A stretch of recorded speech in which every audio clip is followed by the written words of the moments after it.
Saudara dan saudariku, para pencinta insan inti Sari Sabda Mingguan yang terkasih.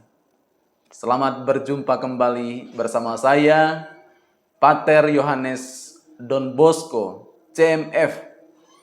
Pada hari ini, Minggu 12 Mei tahun 2024, seluruh gereja semesta merayakan Hari Komunikasi Sosial Sedunia yang ke-58.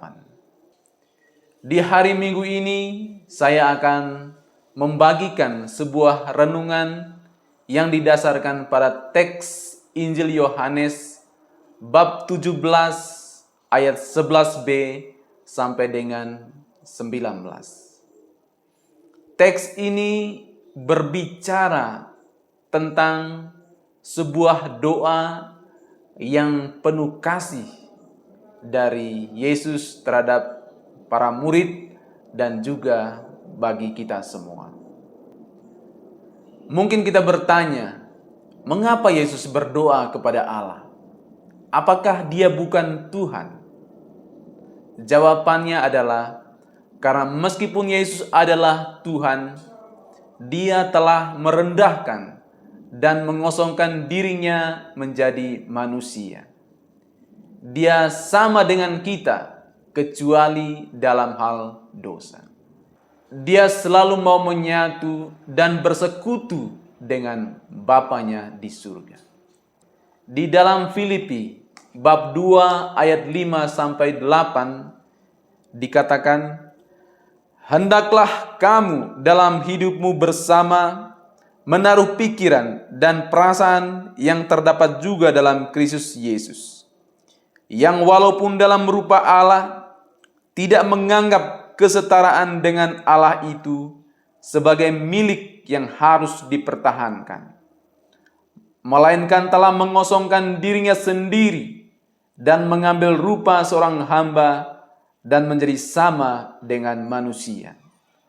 Dan dalam keadaan sebagai manusia, ia telah merendahkan dirinya dan taat sampai mati, bahkan sampai mati di kayu salib." Jadi Tuhan Yesus telah mengosongkan dirinya dan mengambil rupa seorang hamba. Itulah alasan mengapa dia berdoa seperti kita.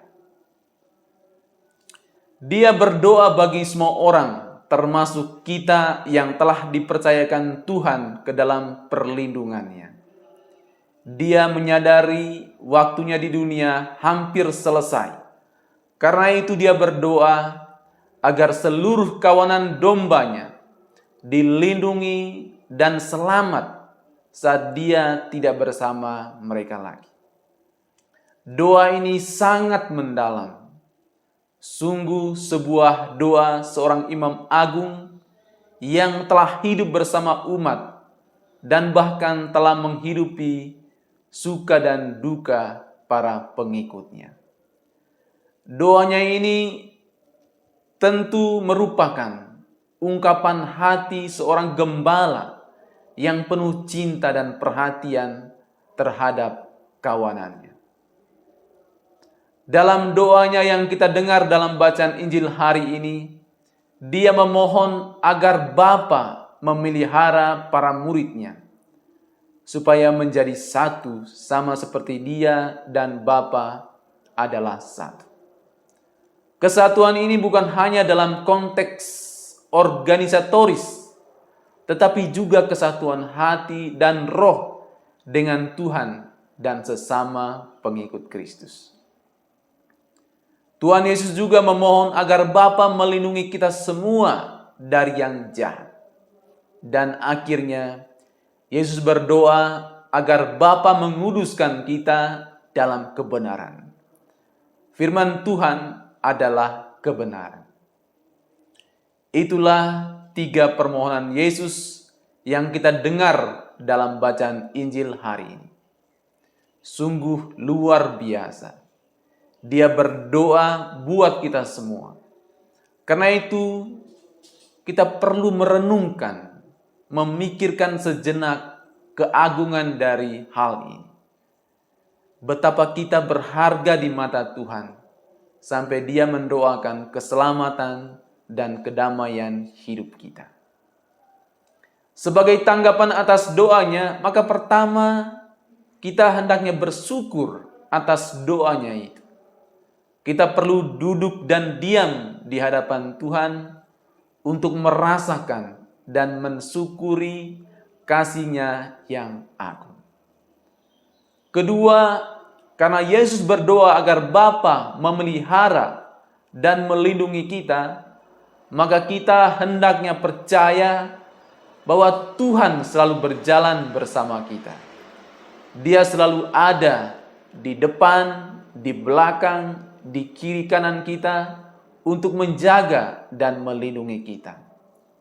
Jadi kita tidak pernah berjalan sendirian. Tuhan selalu menyertai kita kapanpun dan dimanapun. Karena Dia selalu berjalan bersama dengan kita, maka kita hendaknya membangun relasi yang intim dengannya dan mengebaskan segala sesuatu yang tidak berkenan di hatinya.